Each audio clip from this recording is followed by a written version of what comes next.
Vi er her en ganske tidlig vintermorgen taget på Storebælt sammen med en flok erfarne havjægere fra Korsør.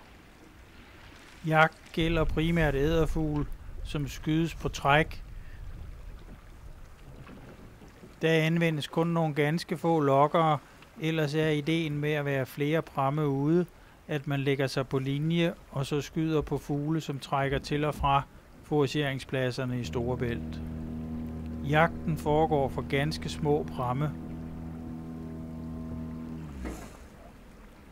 I de fleste tilfælde anvendes åre, men en lille påhængsmotor er også anvendelig til at holde sig oppe mod vind og strøm.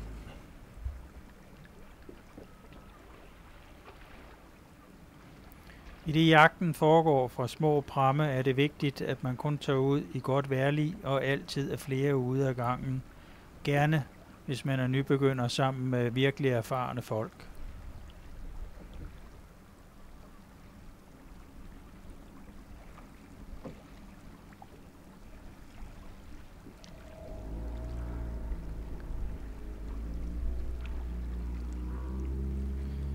Det er altid en god idé at have motorbåde med, enten som følgebåde eller også en eller flere af prammene påmonteret en lille påhængsmotor. Det gør, at man har væsentligt nemmere ved at følge op på eventuelle anskydninger og få fanget, altså aflivet, eventuelle anskudte fugle.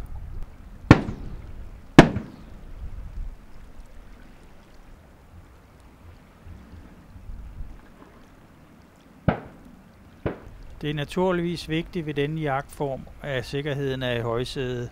Det betyder, at man skal være ret sikker på, hvordan vejret er. Man skal være flere ude, og så selvfølgelig anvende de nødvendige sikkerhedsforanstaltninger i form af flydevest, overlevelsesdragt eller redningsvest. Anskudte fugle som her aflives på vandet med det samme.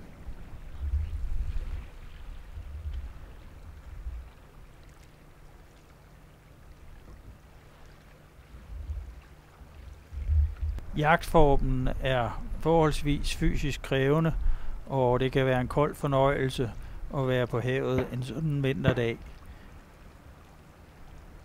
Men det er oftest turen værd, og udbyttet kan også være ganske fint. Man får under alle omstændigheder altid en kæmpe naturoplevelse ved at se de mange tusind fugle, der trækker til og fra ædepladserne i Storebælt.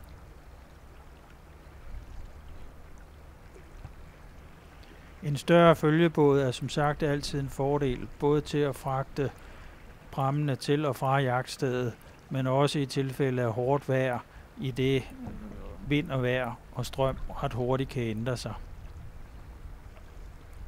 Efter en god jagtdag samles lokkefuglene sammen, og udbyttet, som her primært består af edderfuglehanner, altså også kaldet kokke, kan være ganske fint på en sådan vintermorgen.